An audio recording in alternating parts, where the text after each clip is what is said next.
45, Diego. Bueno, tenemos una nota en puerta que nos interesa porque tiene que ver un poco con el panorama de salud de lo que se viene, y es el ministro de Salud de la provincia de Buenos Aires, Daniel Goyan, a quien le agradecemos que esté con nosotros. Goyan, Dominique Metzger, Diego Schulman, lo estamos saludando. ¿Qué tal? Buen día.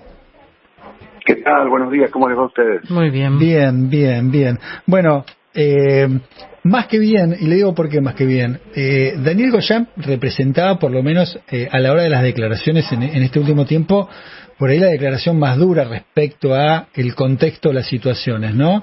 Por ahí escuchamos funcionarios de otros distritos diciendo, bueno, podemos flexibilizar esto, aquello, y Daniel Goyan decía, ojo, estemos atentos, peligro, lo otro y demás.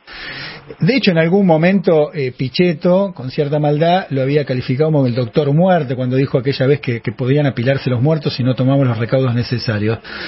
Ahora Daniel Goyan está diciendo que vamos a tener una primavera y un verano hermoso, con lo cual, digo, si es la voz en general más dura en medio de este contexto, entiendo que esta declaración a mí me llena de optimismo, ¿o estoy equivocado? Sí, la verdad que repasando retrospectivamente no nos equivocamos en ninguna, ¿no? Ni cuando decíamos que firmábamos septiembre, ni cuando advertíamos las situaciones incluso de esta última ola, que realmente decíamos que venía apresurada. Bueno, pero para ir para adelante, básicamente lo que estamos observando es que en el resto de los países del mundo en donde se ha avanzado mucho con la vacunación, con niveles de inmunización de 60-65% de la población con una dosis, 50-55% con dos dosis, o algunos más, como el caso de Israel, no mucho más, pero por ahí, sumado que también es cierto, están en los periodos estivales en el hemisferio norte. Las imágenes que vemos es que son veranos completamente diferentes, en algunos países incluso nórdicos, ya prácticamente sin ningún tipo de restricciones, con lo cual nos aventura que si tenemos en los próximos 2 meses la cantidad de gente vacunada como esos países, entrada ya el periodo estival, la primavera y el verano, es muy probable que se repitan esas evidencias que estamos viendo en otros lados, ¿no? De ahí el optimismo, que es un optimismo basado en que hay una herramienta hasta ahora muy eficaz, que es la vacuna. Ministro, en este contexto y pensando ahora en lo más próximo que es vacaciones de invierno y la situación que puede darse o no, ¿qué van a recomendar desde Provincia de Buenos Aires con vacaciones de invierno? Bueno, nosotros ayer lo explicaba nuestro ministro de la Producción. No vamos a hacer una campaña proactiva de movilización de gente porque interpretamos que estamos en estos 2 meses, como le decía recién, jugándonos una aplicación muy contundente de vacunas para ir acercándonos, en principio ya a los 12 millones de personas que conforman los mayores de 18 años en la provincia. Luego seguramente en algún momento eso se ampliará, habrá que seguir vacunando, pero por lo menos estamos protegiendo aquellos sectores en donde se produce el 99% de la mortalidad y de los casos graves. Así que no va a haber una política proactiva de vacaciones, pero obviamente no está prohibido salir. La gente puede ir tiene casas o eventualmente puede salir también si contrata algún hotel o lo que sea. Eso no está prohibido.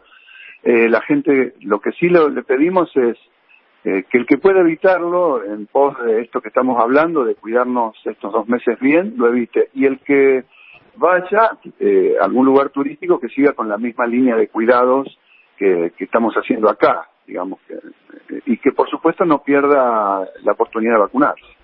Goyan, ya que está tan optimista, me pongo yo un poco menos optimista.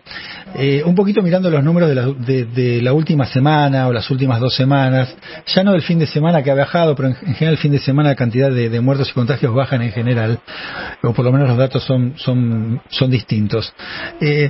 Realmente la semana pasada veíamos, ¿no? 500 muertos, 600 muertos, hemos visto 700 muertos diarios.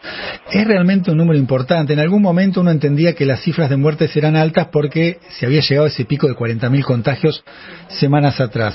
Pero ya pasó bastante tiempo. ¿Por qué se mantiene una cifra tan alta de muertos?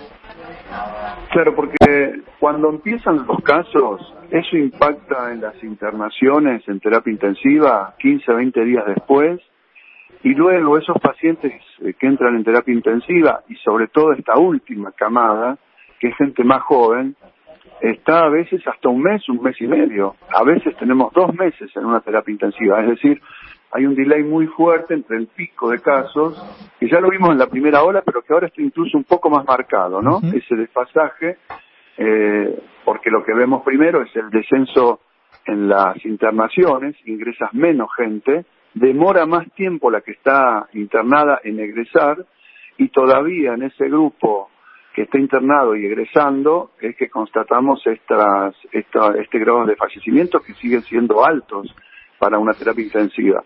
Y también decir que nosotros acá en la provincia de Buenos Aires tenemos desde el año pasado el sistema digitalizado, con lo cual está bastante al día, pero si ustedes se fijan, empieza a incidir un poco más el resto del país, sobre todo el interior del país, que venía con tasas muy bajas, y ahora cuando uno ve el total de fallecidos ya empieza a incidir más el resto de las provincias del país. Eso próximamente se va a ver resuelto porque estamos en camino hacia la digitalización total del sistema de las actas de defunción en el país, y eso va a ser muy importante para poder tener un dato casi en tiempo real. En la provincia de Buenos Aires digitalizamos las actas, y eso nos permitió acelerar. Cuando esté todo ya en digital completo va a ser todavía más rápido. Ministro, con la situación que con clases presenciales, ¿han hecho un relevamiento ahora que volvieron a tener presencialidad? Si eso generó un cambio en los números, que había sido una de las preocupaciones que ustedes mostraban en provincia de Buenos Aires.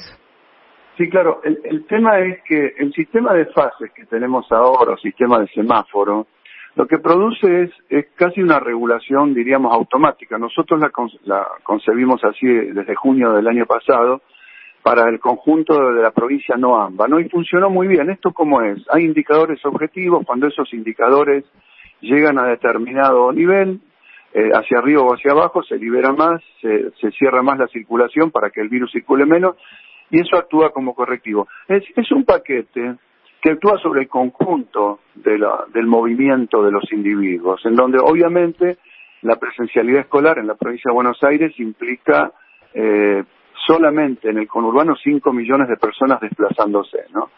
Obviamente que eso incide en ese número. Ahora, ¿qué parte exacta tiene esa incidencia? No se tiene en registro. No es que subieron los números por la presencialidad. No, es que bajan los números en general por todas las medidas de cuidado, la vacunación, la gente que se va autoinmunizando por la enfermedad. Entonces, es muy difícil definir qué parte le toca, eso lo hemos dicho permanentemente, es muy difícil decir qué parte le toca, pero indudablemente mover 5 millones de personas, más allá de los cuidados de las escuelas, que son muy grandes, tienen los sensores que le hemos colocado ahora para que rápidamente suene una alarma si el dióxido de carbono, que es un indicador indirecto de que el aire está viciado, y si alguien tiene coronavirus puede estar contagiando. A pesar de todo eso, digamos, contando con todo eso, mejor dicho, es que se logran que las escuelas, el lugar sea seguro. Ahora, movilizar 5 millones de personas en el conurbano, de muchísima gente que además viaja en colectivo, en medios públicos, obviamente que agrega movilidad. No es solamente esa actividad, todas, pero bueno, esa es una de las que más agrega por su magnitud. Ministro, como estamos ávidos de buenas noticias, me gustaría bajar a tierra en lo cotidiano, qué significa que vamos a tener un verano hermoso. ¿Hola? Sí, no sé si me escuchó la pregunta. ¿Me escucha, ministro? Sí, a ver. No, decía que como estamos ávidos de buenas noticias, me gustaría que baje a tierra qué significa en lo cotidiano que vamos a tener un verano hermoso, como dijo usted. ¿Qué significa en la cotidianidad, en la vida? Creo que vamos a tener la posibilidad de tener muchísimas más actividades, sobre todo las que perdimos en este último tiempo, las recreativas, ¿no es cierto? Y eso, después de un año y medio tan duro, tan duro que implica una pandemia genera daño de todo tipo, si no sería pandemia, no habría problema si no fuera así. Casualmente las pandemias tienen estas cosas, generan daño físico, económico, psicológico, de todo tipo, ¿no? Social. Entonces, yo creo que la gente va a necesitar ansiosamente tener un periodo en donde empecemos a recuperarnos desde esa etapa tan dura, y como creo que va a ser unas vacaciones en donde por el tema dólar va a ser más fácil quedarse en el país a vacacionar que ir afuera, va a haber como una por supuesto que estoy diciendo probablemente tengamos que tener todavía un residual de medidas de cuidado, ¿no? Uh-huh. Por ahí no estamos en el 100% de no usar ninguna medida de cuidado, por ahí va a haber que usar medidas de cuidado. Pero creo que va a ser un desahogo, si se quiere, de este año y medio. Pero se imagina, digamos, en las Navidades todos juntos en una casa, dentro, en un lugar, digamos, cerrado, ¿podría ser eso? Veremos, digamos, cuáles son las recomendaciones del 25 de diciembre. Por ahí no se junten 20 en un lugar cerrado. Si está lindo el tiempo, trate de estar más afuera. Digo, pero va a ser muy diferente a lo del año pasado porque lo estamos observando en otros países, ¿no? Sí. No es que uno está especulando con algo que quizá quiere que sea. Estamos viendo cómo está pasando en otros países. Ministro Goyan, ¿qué le dice a las personas que están esperando la segunda dosis y que ya han pasado los tiempos que en principio se les había estipulado? Yo lo que les planteo es lo siguiente, ya estamos completando toda AstraZeneca, Sinopharm estamos al día con segundas dosis, ahora todo lo que entre de Sinopharm va a ser primera dosis y a los 21 días segunda dosis. Cuando se dice 21 quiero aclarar que puede ser 19 o 25, ¿no? Porque no cambia absolutamente nada, pero el periodo 21 dosis, 21 días para la segunda dosis. Luego vamos a tener la AstraZeneca, continuar completando los esquemas a los que tienen 3 meses y achicando a 2 meses. Van a entrar una cantidad suficiente de AstraZeneca para poder alcanzar ese objetivo. Y con los que tienen Sputnik, bueno, empieza la producción local, vamos a estar completando las segundas dosis, pero repetir una vez más, porque es importante, la dosis Sputnik con el componente AD26 es prácticamente la misma plataforma que la vacuna Janssen, que es monodosis en Estados Unidos, es una sola. Uh-huh. Incluso dan más cobertura, más eficacia, demostrado con una sola dosis que la Janssen. Una diferencia que no es tan grande, pero es mejor todavía. Ahora, ministro, ¿la variante Delta no puede hacer cambiar su pronóstico optimista? Espere, ahora ya vamos con la Delta. La segunda cosa, entonces por eso digo, el que tiene una dosis de Sputnik está bien protegido, que esté tranquilo, ya va a recibir la segunda y bueno, después también se empiezan distintos tipos de pruebas para ver si se van a mezclar, que a mi gusto, lo hacemos todo el tiempo con las vacunas se van a poder mezclarlo más bien, ya se está haciendo en un montón de lugares del mundo, pero una vez que se compruebe bien problemas de seguridad no hay, el problema básicamente de cuán eficaces son con la segunda dosis, cuántos anticuerpos neutralizantes levantan, cuántos linfocitos T se activan y cuánto duran el tiempo, a ver si es más o menos que las otras. Así que en ese sentido que estén tranquilos. Respecto a la entrada de Delta, nosotros estamos observando, por ejemplo, qué sucede en Gran Bretaña. ¿Por qué? Porque entró abruptamente por el gran contacto que tiene con la India, ¿no? De gente que va y viene, particularmente de Inglaterra. Entró rápidamente, en pocas semanas, fíjense, llegó de 1.500 casos promedio diarios a 25.000.